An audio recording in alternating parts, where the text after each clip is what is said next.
Hello, all you beautiful artists out there. Thank you so much for joining us and tuning in today.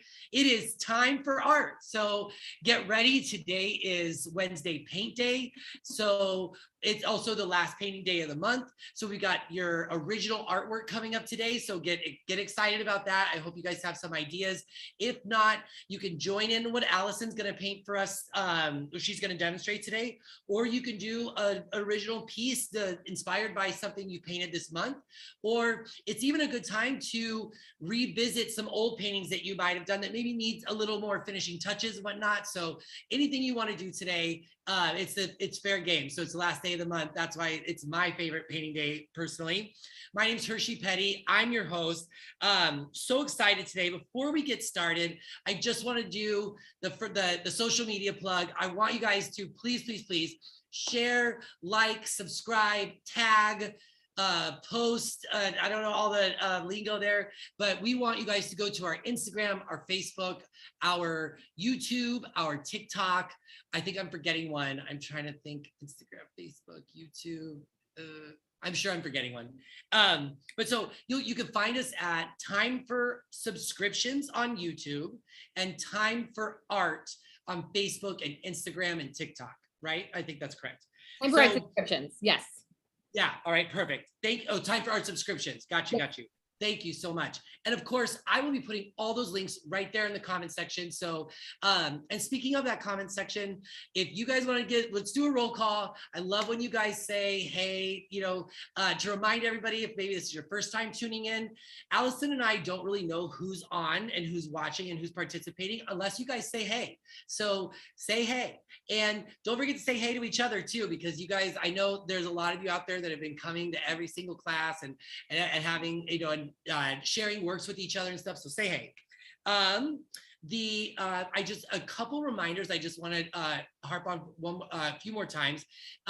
We are so excited to get your guys' feedback.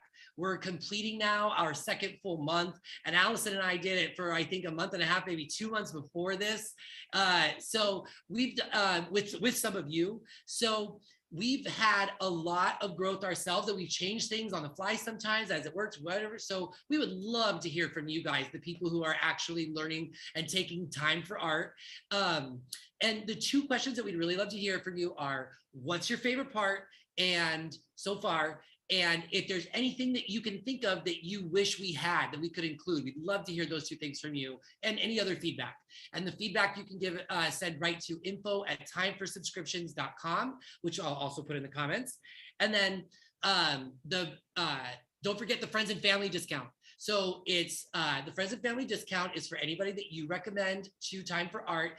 Give them the promo code or the coupon code of friends and family 20, and they'll get 20% off their subscription. So don't forget to do that. Share it with everybody. Let's grow this community of beautiful artists. I don't know.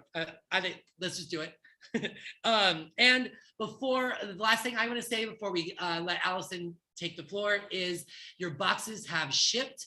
You should be getting them any day now if you haven't already. So keep an eye out for them. And don't forget, if you want to do an unboxing video where you like the shock and awe of opening it and seeing all the supplies that come with it, everything, we would love to see those. So thank you guys very much. And without further ado, I'll say hello to our resident artist, Allison Crary. Hi, Al. Hello.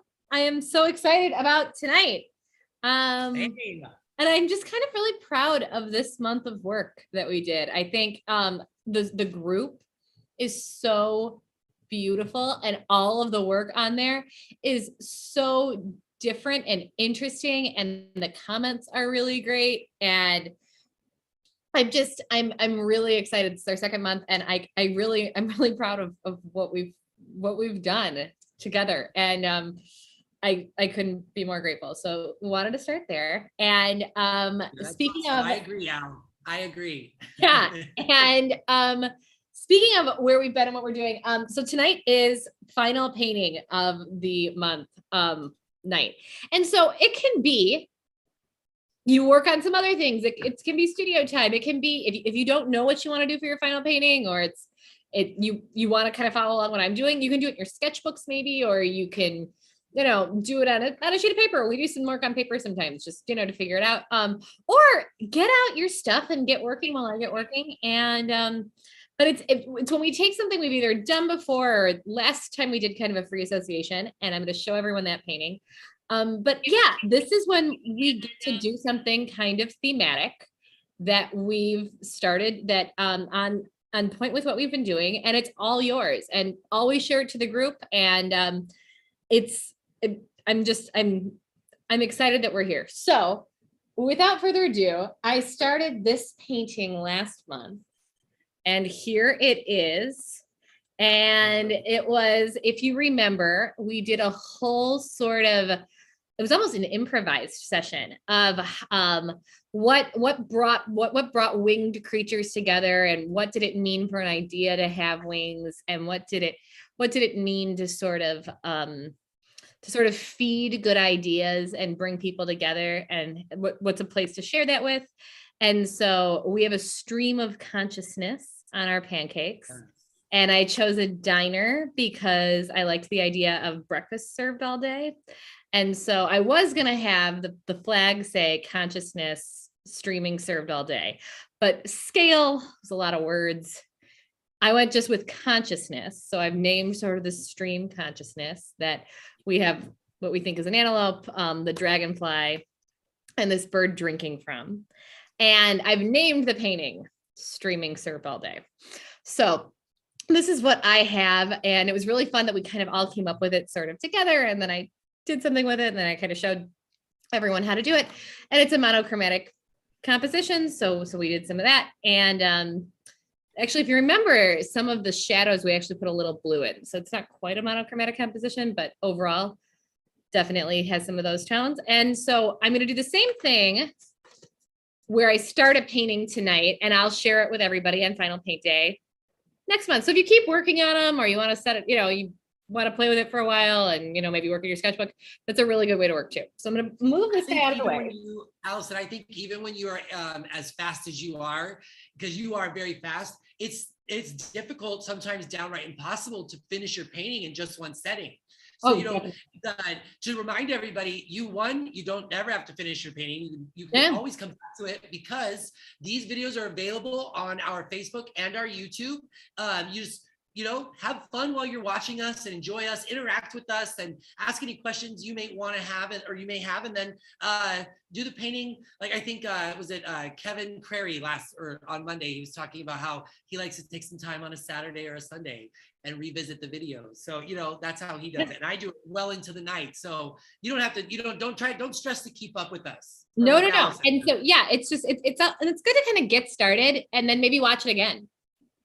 Yeah, right. Get your paint out, get going, and then give it another try. So, all right. So tonight we're going to do something a little bit different than we did last time, where we're going to I knew I wanted to make a geometric landscape this month for my final painting.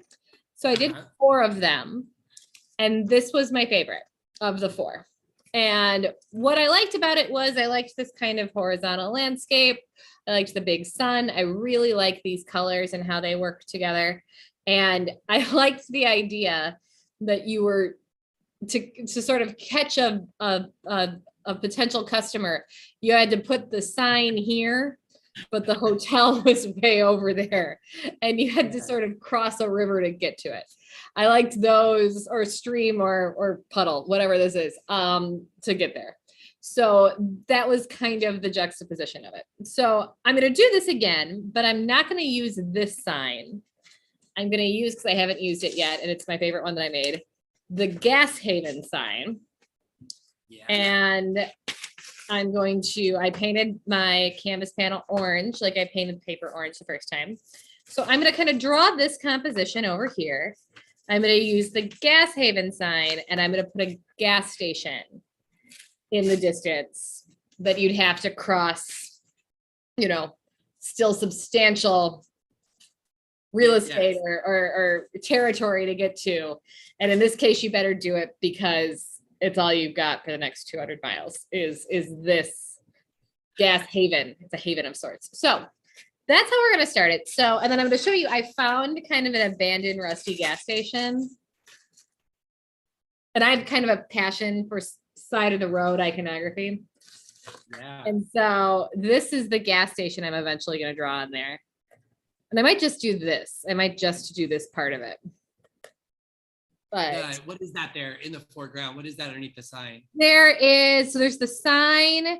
This is where it looks like the pumps might have been. Okay, yeah. The kind of canopy, and maybe this is where you'd pay. And then this doesn't look like a place you'd like to go. Like if this is where the bathrooms are, you might wait 200 miles. Right. To get to go. And we have some power lines. I always like power lines. I've done paintings with power lines before. We've got kind of a terrifying like fence. Because who wouldn't want to be here? You'd have to keep people out. So that's what we're doing tonight. And I want it to be very geometric because my style is usually more rendered. And so I'm doing something a little different. And yeah, I'm excited to get started. So, okay. So I know this. Here, we had our lesson last time in tearing paper. Steady it with your steadying hand. The flap opens to that hand. Small strokes, small tears. That's how you tear. Like learning how to tear paper. I think that might be the most interesting thing. I swear, I always mess it up. You know you're cool when you have a class about tearing paper. So I'm actually going to put this in first because this is going to really weight the composition on this end. And then we'll see how big I want to make everything else. So I'm going to go ahead and transfer this guy.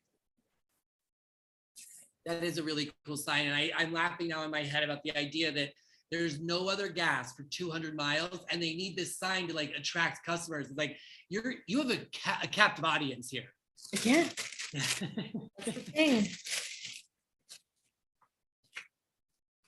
Back to my favorite Western Breaking Bad when they get stuck in the desert and they've got to like do they make solar energy? I don't remember how they did. What was it? Or did they break apart Etch-a-Sketches or something? You know, I actually never saw that. I couldn't get past like whatever episode it was where the person was decomposed in the bathtub. I couldn't do it. I'm so excited. Oh yeah, that's a good one. You can still watch Breaking Bad. Like that joy is still ahead of you. So I tried. I've literally given it 3 college tries. And there's a certain episode that it happens. And every time I get that episode, I'm like, you know what? I don't think so.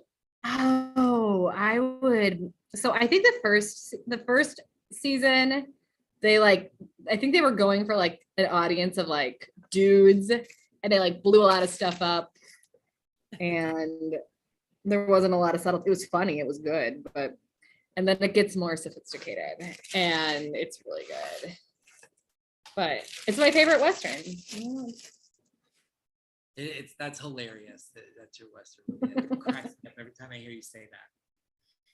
So you're doing the biggest thing in the front because that's going to help you determine the size of everything in perspective, right? Definitely. Yeah. And I'm going to go ahead and trace the whole thing in just because besides sort of, I could just do the outlines and that would be sort of the amount of space it would take up. Mm-hmm. But also the detail is visual weight. And to have something really detailed, how you weight that kind of affects the way things can get composed. So I'm going to go ahead and take my time and put in the letters. And one of the reasons we put these on vellum and not on paper is if for whatever reason I want to transfer this again, I can line it up because I can see through it. Right. So if I need these letters. And you'll flip that back and forth a few times. So it's but even if you tear it off and you're like, oh, I really wish I didn't anchor my template.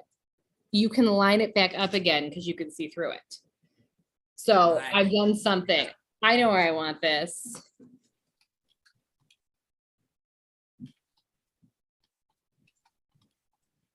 So I'm working my way through here. Who's here tonight, Hershey? Well, real quick, I want to say something like, Wednesday, the last Wednesday of the month are always my favorite day because you get to paint something that's just yours. What I love about these vellums too is that people can follow along at home and do the exact, do everything that Allison is doing and just use a different sign or put different animals in there or something like that. And that way it still becomes an original painting, but you have an artist that's going to walk you through step by step how to get it done. Absolutely. And you know what? Maybe we throw an animal in this. I don't know. Yeah, maybe it's the desert. Yeah. All right. Hershey, do you want to show everybody what you've come up with so far for your final painting? Yes. So I will be staying up late into the night painting this guy. I don't know if you guys can see it. So the Arizona flag, which I probably should have it pulled up. The Arizona flag has these like kind of obnoxiously colored. Oh, my phone died. Anyways, it has this like these blue and yellow sun rays that come out that don't really. They're supposed to be sun rays, but the colors and whatnot, they don't seem realistic, and I love that effect. So I'm going to start with. I'm going to do remember when we did the geographic landscapes and we layered the landscapes different. So this is the first layer is going to be a black, and then it's going to slowly go a dark blue, a lighter blue, and then a lighter blue. And then we're going to have some reds and some yellows and oranges up in here to do the sun. And so the goal is to use some colors that are bold and maybe unexpected, and still give the same effect of sun rays. So I can't wait to see it. Yes. All right, there's our gas haven. Got it in there. We know what that looks like now. I'm gonna go ahead and pull this off for this sake, because if I need to line this up again, oh look, it hits right there. Yeah. Is there any reason in particular you chose orange as the background color? Just asking. It's what I did on this one. No, you're right, but why did you choose orange? I did different ones for some of the other ones. So on this one I did green. But does it really matter is all I'm asking, right? Like there's no does it matter? I think the process I used for these, I painted a few different colors and then I chose kind of a color palette off of what I started with. So I think it matters in that sense. But it's not like if you're painting blue, you need to start with orange. It's just, it is the direction I went with this. So, okay. I know I want to put in this gas station, and I'm going to leave it up here because the sign is not as important at the moment. And this kind of has a mountain in the background, which is kind of great. And so, and it's sort of, you're looking kind of uphill at it. So I'm going to put in my sort of horizon line, right like this. And we have kind of a mountain line, and I like this. Right now I just have one mountain. And I like that there's kind of some mountain on this side and on that side. So I'm going to put in some mountain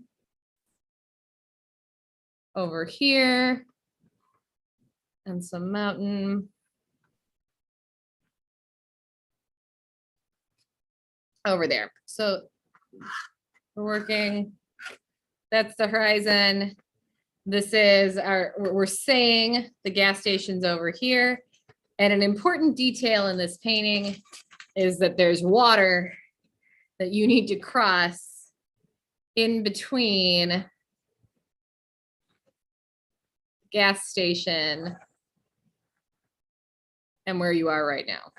So if you're reading the river, it's not just any water, it's the Colorado, yeah. Could be the Colorado River. It could be, I mean, scale is, this is a fantasy of sorts. So we're not talking. If you see a puddle or you see the Colorado River, both are acceptable answers. Yes. I only said the Colorado River because we have a vellum transfer Yeah. that said Colorado River, and I painted that the other day. I drew. It's such a good one. Our winning sign challenge was the Colorado River one. And so cool. And so my plan was to make the sun this big, and I like that. And I think I'm actually going to have it overlap one of the mountains, which is a little bit different than what I did before. So we're not going to see the like whole setting sun. or rising. A rising or setting, or just not as available sun because there's mountains in the way. Not as available. Yeah. So yeah, I like that. That's where that is. And then way off in the distance here has got to be this gas station. And the question is, do I need two buildings or one? Let's start with this one because I know I want this canopy. So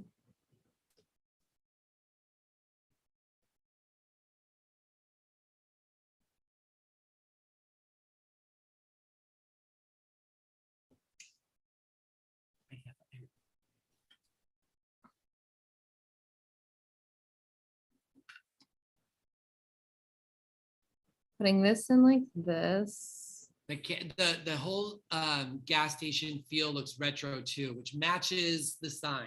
Matches the sign. And I think the important thing here is this could be from the 60s maybe, or it could be from the present, but it came from the 60s. And that's just as good. If it's still standing from the 60s, or this is the 60s, it's the same vibe. I love that canopy.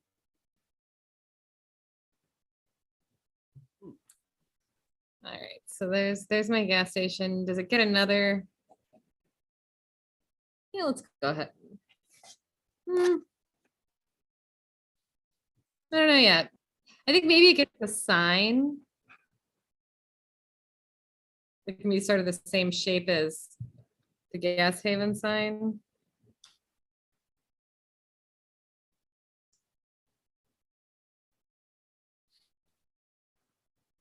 I love this idea that the sign points to, the sign references that there is something coming up, and then you show it way in the back. Way in the back, and you couldn't begin to get any detail out of it. Yeah.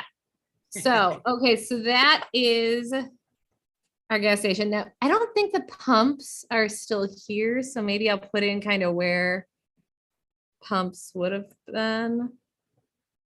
Just like that. And we're there. All right, so this is, I'm gonna go ahead and move this for now. I don't know if I need it again or not. And turn this guy off. And I'm gonna start painting. So the first thing I wanna do, and I did a little bit of it, but I'd like a little bit of transition. I'd like it to be darker on top and lighter in the middle when I do my sun. So I got the blue I used.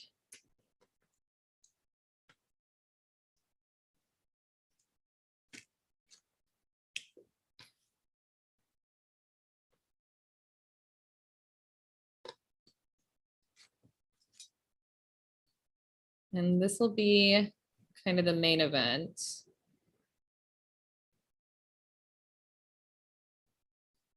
And this will be the lighter one.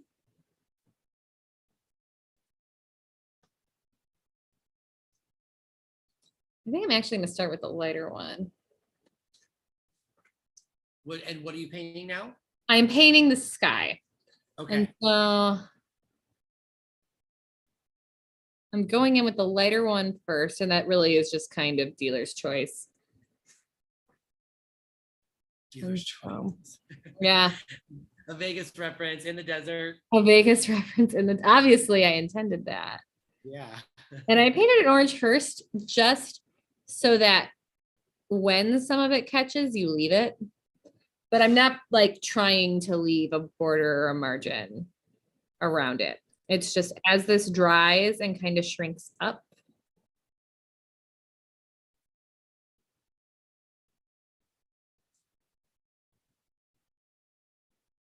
That blue looks really good against that orange. Well, they're complementary colors, so they pop. Yeah. And so, yeah, so if you paint something orange first and you put blue on top, there will be a really strong contrast.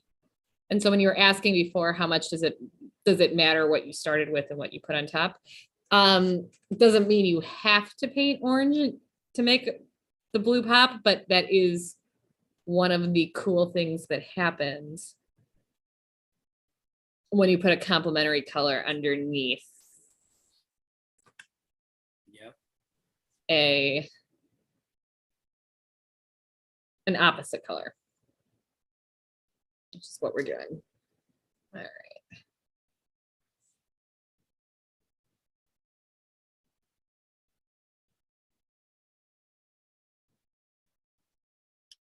That's popping.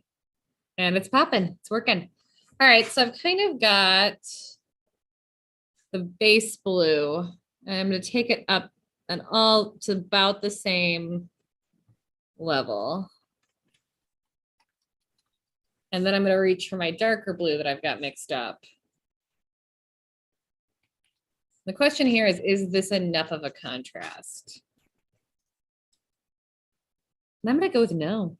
No, it's not. You think blue and for the blue and the orange? For the blue to be a little bit darker on top, which is what I'm going for. So we're going to make it darker. Right. No big deal.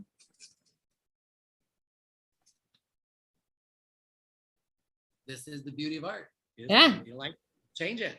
Change it. That's the beauty of acrylic paint, that it dries so fast that if you don't like what you're doing, wait a minute. right over it. Get right over it. Don't think twice. That's funny. So that's kind of what we were going for here. It's about that, or what I was going for was about that much contrast adjustment. And kind of a work to make, it's kind of a pro tip, or we're all students, so our work all looks like student work or should be considered student work unless you're, really trying to do something really finished and refined. But something that looks kind of, or can look kind of awkward about a painting Yeah. is if there's little white specks of canvas showing through. And so kind of a cheater's trick is to do a wash of your whole canvas in a color. It doesn't have to be an opposite color. It can be the color you're going for. But I've filled in all the holes at this point. So anything that peeks through is really super intentional.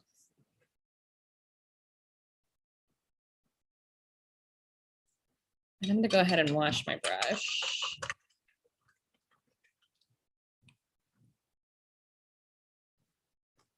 And kind of blot it a little bit. Such a good pro tip. Yeah. And so you're not going to have that problem. No, yeah, right. You will not. Yeah. I know some of the people out in the comments that are tuning in, you guys have asked for, and Allison and I have something planned, a color mixing, color wheel demonstration coming up for you next month. But Al, we have discussed here before that the orange that comes with the kit sometimes can be a little more yellow than orange. This one certainly is. Yes. Right. Yeah, this one certainly is. And so I just have a quick question. I don't know if anyone else is running into this, but I'm trying to make as much of a black as possible. And I put the blue and the orange together and it turned out too green, or yellow in that. So what would you do to make that color more dark or blacker?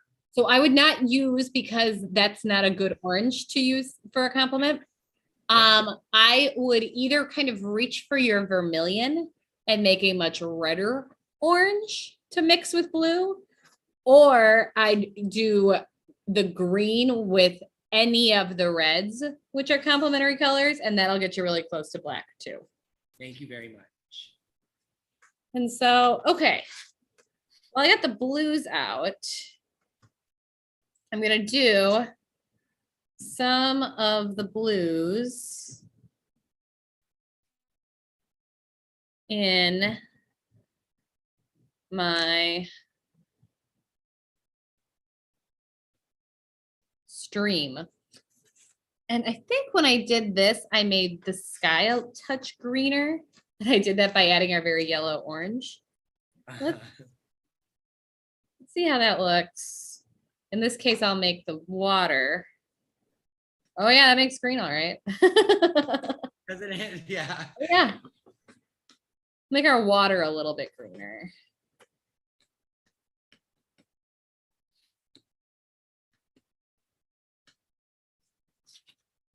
And I'm going to make this the sort of inside color.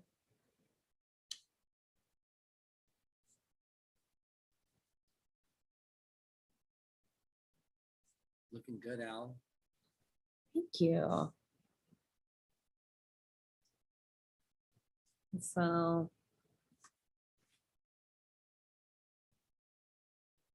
Not that you were worried at all, but I just want to report that this green mixture has now turned black after I added some more red.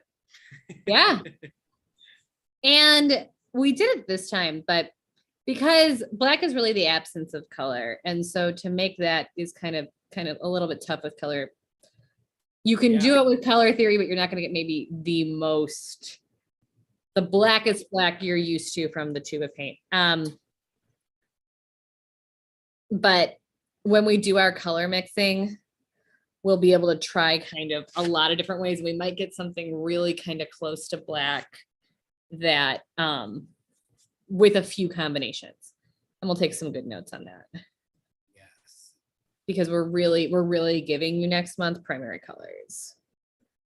And what a cool idea too. Like black is the absence of color, but yet we're gonna learn how to make it with color. We're gonna figure it out. Mm-hmm. We're gonna get as close as we can. I remember when I was it's a science experiment in the science lab growing up. Yeah. And everybody got red, yellow, and blue. And it was like, mix them all together and see what you get. And I knew we were supposed to get black. And everyone else mixed them all together and they got this kind of pukey brown. And I kind of worked it. And I was like, yeah, I got black. I don't know what your problem is.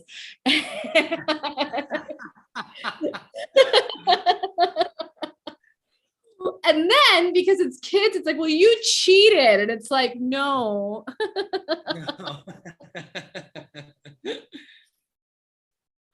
That's hilarious. I kind of understood I understood kind of the all colors aren't created equal. Yeah, you did. Even then. Yep. You could see it. And that's hilarious that you did it and didn't tell anybody, like acting like, what's wrong with you guys? Yeah, Oh my like, gosh. what's your problem? Yeah. And it was like 25-1 who got pukey brown. You might have even ruined the teacher's Right. aha moment, you know? Right. Yeah. But it wasn't art class, it was science class. Well, a lot to learn. A lot to learn. You can learn a lot from an artist. It was actually For instance, you can also learn that not all colors are painted equal or are created equal. or made equal. But it was at the art show that Hershey and I worked together once, my very first art fair. And Hershey was the mayor of the art fair. I met everyone, and believe it or not, everyone kind of enjoyed him, and it was the whole thing. But he remember at one of the booths, it was this guy who was doing it was a jeweler, but he did sort of like stuff suspended in resin, and it was really technical. Yeah. And he was telling me about how arts and sciences were not always presented as opposite. And that's why a lot of colleges have schools of arts and science, because the overlap in sort of admits or surrenders to that science is rooted in creativity and innovation, and that is the art. So this idea that art and science belong, yeah. And I don't know if it's true, but that was certainly, it's true that he said that to me. And art and science exist because of each other, not at the opposite of each other. And I certainly subscribe to that thinking. Yeah. Science is supposed to be constantly changing as they Yeah. learn new things and blah, blah, blah, blah. And art is for sure that. Yeah. And you don't make a whole lot of progress with science if you're not innovating. So Yep. I stick with that theory.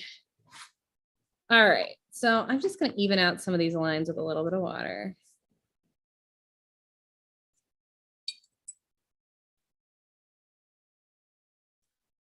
Cheryl in Crown Point, Indiana, wanted to point out that you have always been a prodigy, Allison. So that's why I don't know if that's true. she and then Chelsea Nicholson, hi Chelsea. She wrote in and said that you were always the Hermione Granger of art, and she wrote Wingardium Leviosa. That is high praise. I right now get the rich benefit of getting to read Harry Potter once a week to Scout and Theo. And it is out of order Harry Potter because Theo's on book 7 and Scout is, I believe, now on book 3.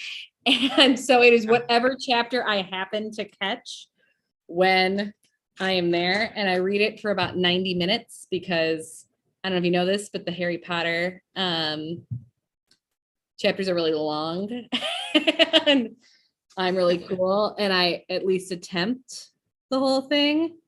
Well, do you make an attempt at voices? No, Well, definitely no attempt at I won't be letting voices. Scout and Theo know that if they did the audiobook, the narrator does all the voices. Does all the voices, and that's hard if you're doing like different British accents. Yeah. Not just a British accent, but like different. Yeah. And no, so they're just left with me and yeah, Chicago accent. That's what they're getting. And it's really great though. And if you actually kind of do just, if you read Harry Potter out of order, which is what we're doing, I've read it in order too, but if you read it out of order, you just kind of get the magic of what's there because you can't really pay attention to the plot. Yeah. So I recommend it actually. If you get a chance to just read a random Harry Potter chapter and you know it's there because you've read them at one point, it's kind of a fun thing to get to do. All right, so I put in my sun and I made it kind of the salmon color.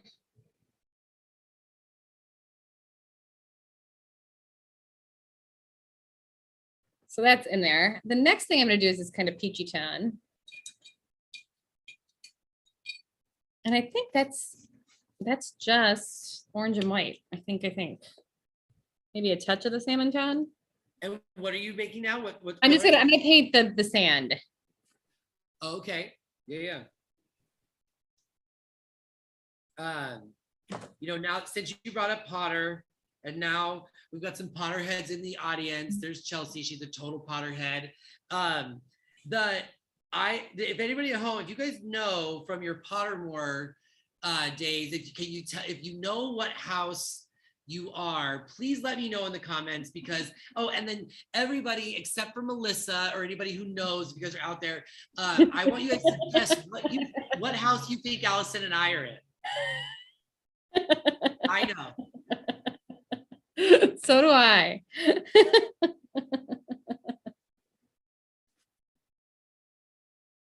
It should be a fun exercise. You guys making a case where we were saying if you wanted to be sorted, you had to be 11 because that's accurate. Yeah, right. That's accurate. But he thinks if you've read all the books, you should be allowed to be sorted. And I think that's like up for the appellate board. You think that's what? That's up for the appellate board. Like it's getting contested. If he's allowed to be sorted once he finishes book 7. I don't hate it. It's not like you saw the movies before you read the books. Like that would be sacrilege. Okay, so Melinda wrote in, she's a Hufflepuff. I don't know if that's a shock is that a shock to you? No, but Melinda's a pretty spry Hufflepuff. Definitely social, but I was gonna go Ravenclaw for her. I might have too, but very social, very kind. So not shocking. So Chelsea wrote in and she says Griffin, she's a Gryffindor. And then she guessed that I was a Hufflepuff and you were a Ravenclaw. Oh. And then, you're not going to be shocked at all to know this. Kevin Crary is Gryffindor. Knew that, saw that coming. Well, I won't keep you guys in suspense any longer. Melinda is absolutely correct. I'm a Hufflepuff. I'm a proud Hufflepuff. I walk down the street, I make friends everywhere I go. That's a Hufflepuff for you. And Allison here, Slytherin. Slytherin. Through and through. Allison, don't we have, I don't know if she's here tonight, but we have another Slytherin in our midst. Oh, we do. I don't know if she's on. Yeah, I don't know if she's here tonight, but yeah. Our fellow beautiful artist, Scout. Scout Hoffman is a Slytherin. Scout Hoffman, how old is she? Scout is 7. Yeah, we've just turned 7. 7. I mean, she's sorted at 7. Slytherin, you know? Yeah. That's so we must have sorted. We must have done that. Maybe we did it unofficially, and like we didn't actually like create a profile. But Scout's a Slytherin. We just read Chamber of Secrets with the Basilisk, and that was a little bit scary. Yes. And I said, you don't have to worry about it. You're a parcel tongue. Like you can talk to work it out with the Basilisk. Like so Cindy Lyle, do you have a guess for how she's in, Al? I'm gonna go Ravenclaw for Cindy. Excellent guess. Yes. Cindy Lyle is a Ravenclaw. And Chelsea, she wrote, I knew it. She's a Hufflepuff. It's like, Chelsea, I'll tell you, I think I agree with you. There's no other house that I fit in. I'm a Hufflepuff all day.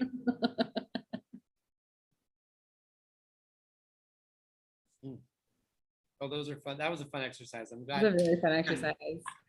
I remember, does anybody else remember, but then we'll let this go. We'll get back to the painting, but does anybody remember like creating new email addresses just so you could get you can take that Pottermore test all over again? Like guilty.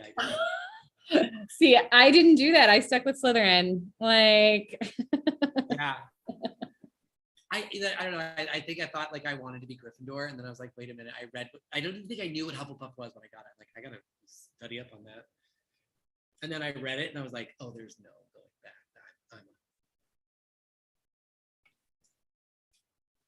You can also get sorted in the North American houses. And I'm a Firebird. I think that's what it's called. I might have to check that out. Oh yeah. You know what? I should put the lots of time to be spent on Pottermore. If you haven't lost the date of that yet. Yes, there is. It's so funny. How you feeling about everything, Allison? How's your paint coming on? It's coming. So I'm putting in the sand.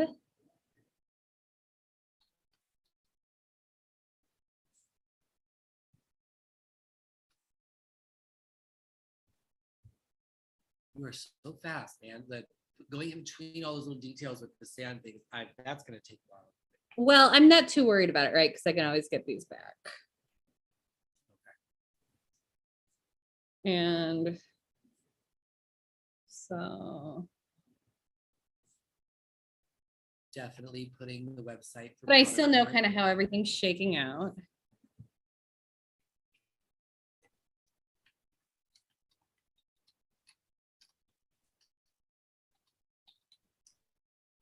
And if you have kind of an underlying paint tone you'd like to show sometimes, it makes the whole thing a lot easier. I might do a few clouds, some geometric clouds, just because it's a bigger composition. Yeah. Ooh, geometric clouds? Yeah, like I might draw a few out and see what I like. That's exciting. Mhm.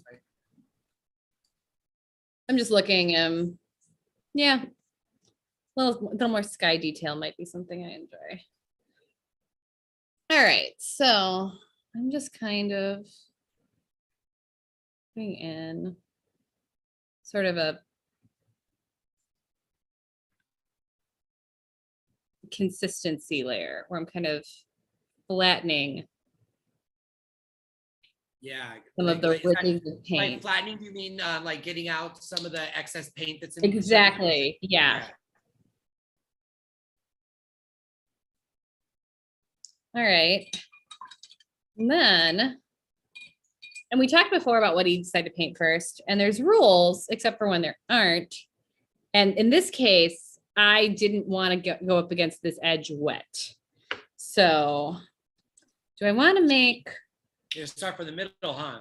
Yeah, I said, because I got, this was wet to here. And then I didn't want to go up against this. I wanted to let this dry. So I went down here. So do I want to make the mountain orange or do I want to do more of a purple? The mountain in the back. There's kind of a purple tone in the cast shadow here. What color are you going to make the mountains back there? Well, I'm thinking I might do kind of more of a purple. I'm thinking.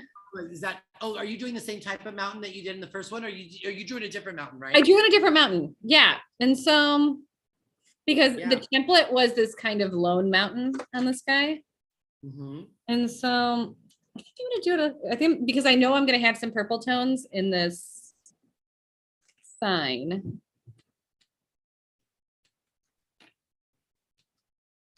Allison, listen to this comment we got. It's from Chelsea Nicholson. She writes, "I feel so at home here." That couldn't make us happier. Thank you, Chelsea. And thank you. Yeah. You are home. Yes, and thank you for all of you, Chelsea and everyone, for all of the really beautiful stuff that's on the group. We asked everybody to agree to do the group, and we wanted, that's too dark, that's too light. And we really wanted it to be a place where people shared and the work was current, and it's exceeded expectations. It's so good. It's its own marketing for us. Yeah. It's like, look at what people are doing here. Yeah, and the work just looks so good. And all the comments are so thoughtful. That's the color I wanted.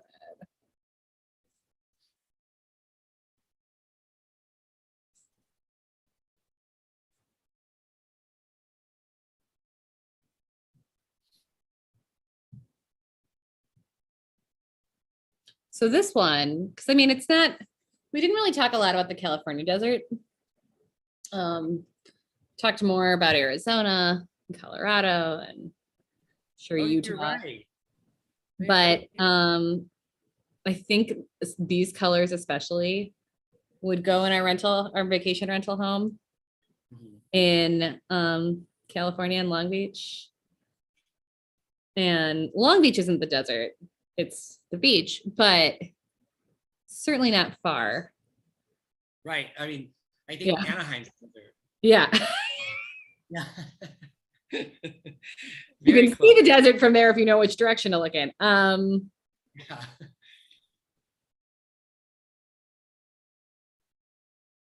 I didn't even think about that, the difference between the California desert and the Arizona desert. I think I just assumed all the deserts were the same, and they're not. I know that. Well, they're not. And every so often you like see an occasional palm tree and you'll be like, Yeah. That works in this ecosystem. Yeah, well, this is definitely not California because there's no place in California you can drive 200 miles without finding a gas station.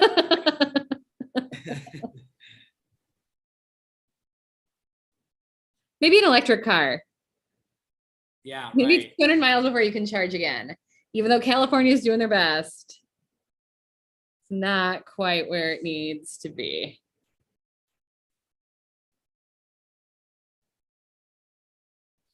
And I'm going to go ahead and go over my gas station because I've drawn it once.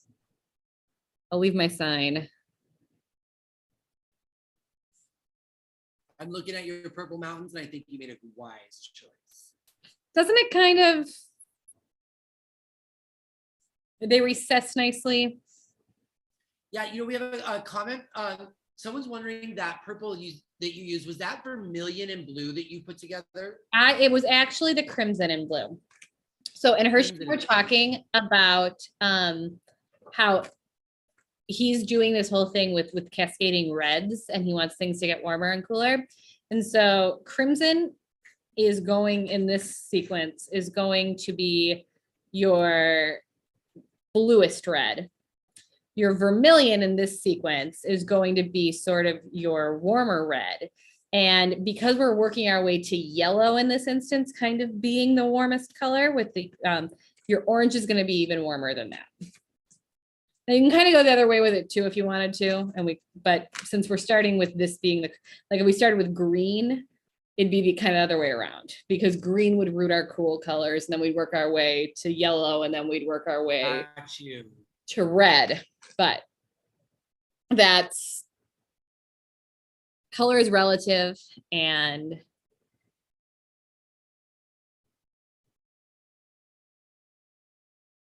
that's how they work in with what you have, with what we've provided for this month. Yeah. All right, so my mountains are in. I don't really like the way this mountain works. I think it kind of looks like an afterthought. So I'm gonna do something kind of like that. Another thing you might want to think about when, kind of a pro tip, mountains are always going to be a little bit angular. And so to give them sort of like humps isn't always going to make them look like mountains. So I want to hit some kind of pointy edges here. And that's, I think, going to get me a little bit closer to mountains than hills or. Good pro tip. Yeah, so I'm just going to hit a few kind of sharp marks. Okay, so that looks good. That looks good. I'm going to go back over my stream and get some cleaner lines. Are you pulling lines? I'm going to pull some lines on my stream because that's kind of the weakest part. I've got most of it in. The sign's going to be last.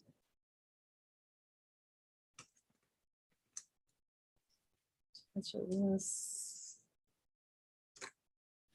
Yeah, Allison, if you don't flatten out your paint, if you don't flatten out your painting, like as in, so you leave a couple spaces where like maybe there's a little more paint than on other parts of that part. When it all dries, are you going to have a different effect? Yeah.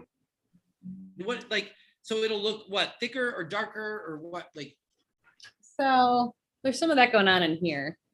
So if you look like consciousness wasn't completely flattened out, and there's kind of, and does it look bad? Not really, but it's for something like this that's more rendered, it doesn't bother me, right? It's consistently like that.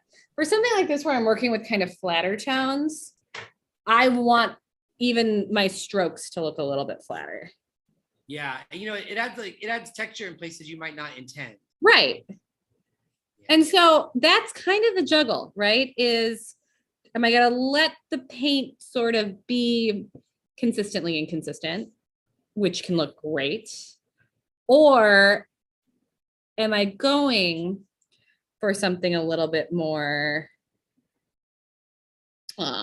constant? And is that going to be a priority? And it's going to change. Yep. And Hershey and I were kind of talking about this. About what? Ahead of time. That, what were we saying? And we were saying how what's really great about this is everyone's going to do all these activities and we're going to work together and support each other. And you're going to see that your style emerges even as you learn. So the work you do 2 or 3 months in is going to look different than the work you do 6 or 7 months in. And you might even think it's stronger the longer you go, but it's going to look like your own stuff, right? Because you're taking what you want from this and making your own work. And a really excellent point. That's not always something you get when you have a teacher over your shoulder kind of telling you what to do. And it's really important to me, and I think I'm going to really like it, that everyone's, I think, going to emerge very different, because you're going to take whatever I say and do something with it, but then you're also going to do your own thing with it. Yeah. Another thing we're thinking about doing, and I don't know if I talked to Hershey about this, but maybe a quarterly or I don't know, we'll figure out the frequency, but where we just have a Zoom call and everybody gets to talk on it and we share a screen and show their stuff. I think that's a great idea. We haven't spoken about that yet, but who was I talking to about this? Anyway, but we like having it on social media because everyone can catch it and then it's saved and then people see it and we share it, and that's how we grow our community. But then if everybody wants to see each other's faces and talk about their work, we're just going to Zoom call every so often. And it's going to work out great. And you either, if you enjoy that, we definitely, if you like kind of being more anonymous, awesome too. Right. How great would it be to put faces to names so people that's yeah, that's the idea. All right, so I'm just kind of going in. As you see, I smeared some of my purple into my sand filler. On purpose? No. Not this time. And so I'm gonna let that dry and then I'm just gonna cover it back up again. And it's kind of one of those, like, if I get it now, I think I'll make a bigger mess of it. It's gonna be easier to kind of cover up. Well, all you beautiful artists at home, do a real quick survey. Put a little note in the comments for us. Let us know if you would be excited to jump on a Zoom call and talk about the art you've been making and what like maybe give some comments on what art you saw other people make that you really like. Like, would you guys be into that? Like, let us know.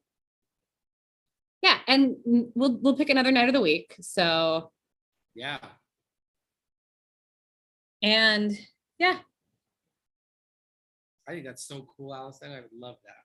Right. And it doesn't change our model. It's still for everybody. It's still, you can watch and comment and participate, even if you're not subscribing. And that's important to us. But if we want to talk and encourage each other and see each other, yeah, we got a Zoom call for that. I know some of the people that are out there in the comments so well. They're like family. They are family. Yeah. And I know some of them, not at all, just like through here. So like, I would love that. And you know what, Allison, the comments are coming in. We got a yeah baby from Cheryl Pasilio. Yeah. And Chelsea's also down. So I think we got a winner here. That's fantastic. Good news. We have another Pasilio joining us next month. We have another Pasilio. We have Katie Pasilio doing with us next month. My dear friend. And so I'm so excited to see what she does.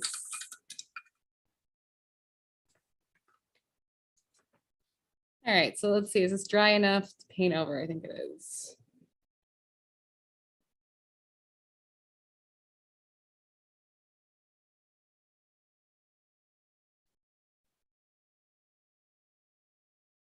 I'm looking at, I've struggled a little bit with covering up those white. I haven't struggled, but like I've thought a painting was done, and then I go back and I'm like, wow, there's a ton of white spots in there because of the canvas. Yeah. And I'm just in awe. I didn't even think about that first wash of color really kind of taking care of that problem. So You can even do it with white if you don't want it to be a different color. And it'll still look better with white paint showing through than the canvas yeah. showing through. All right, so I am kind of going back over with my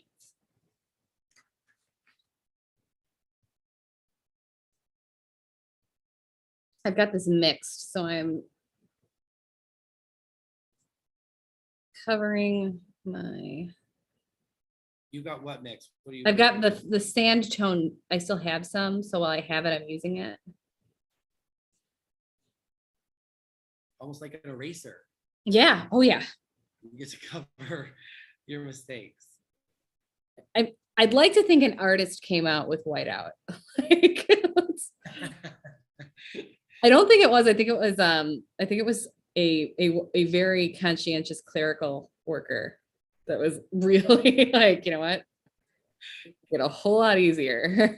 Anal retentive clerical worker. Yes, who really wanted perfect work and came up with whiteout. Okay, so the next thing, and maybe the last thing we do tonight, I wanted to do this kind of orange color in the sun. So last but not least, got out my white.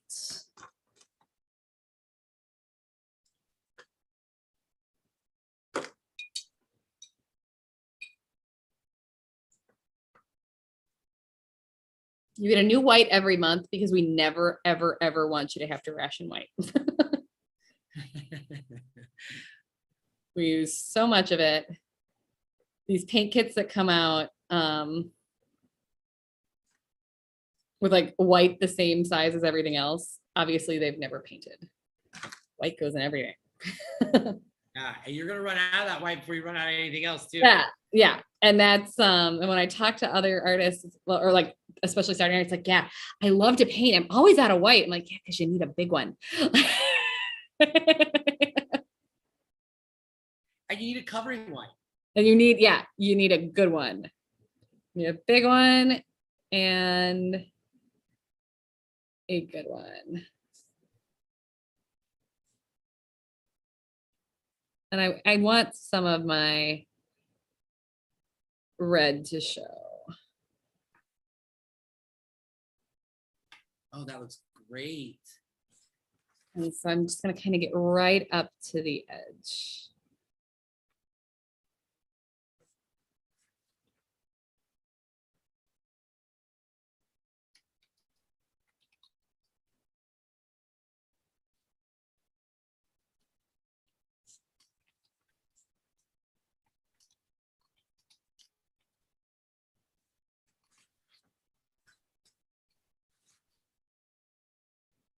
And so as much as I like my flat tones and it's important to me, but if I wanted this to be exactly perfect, I would have done it on a computer illustration program or on my iPad.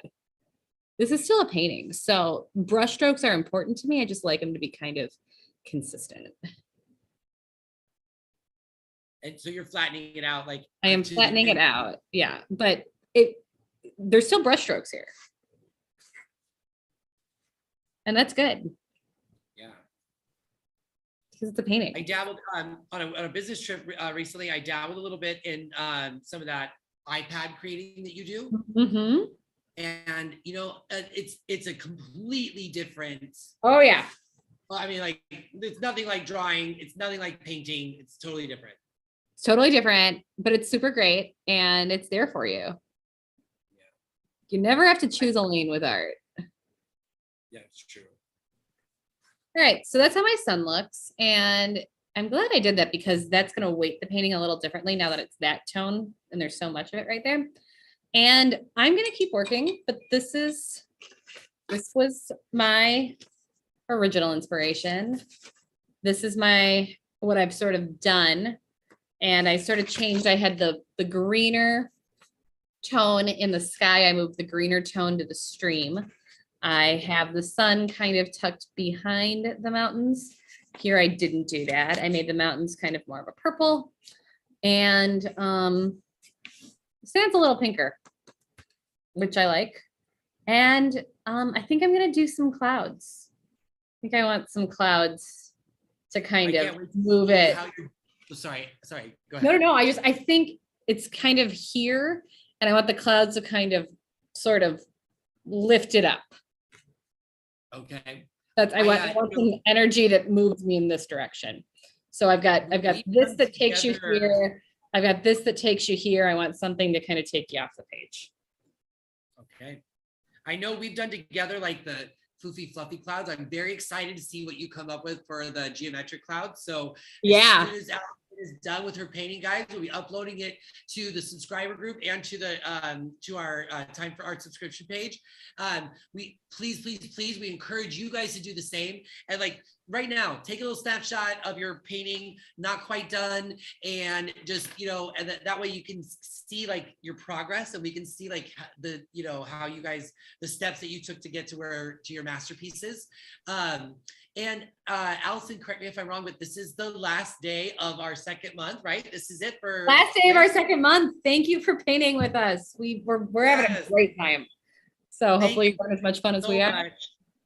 Your boxes will be Monday. We will start fresh with your March boxes. So can't wait to see any unboxing videos you guys have, and enjoy your weekend. Thank you so much for taking some time for art with us, and we'll see you guys next week. We'll see you guys Bye, next Allison. Tuesday. Bye.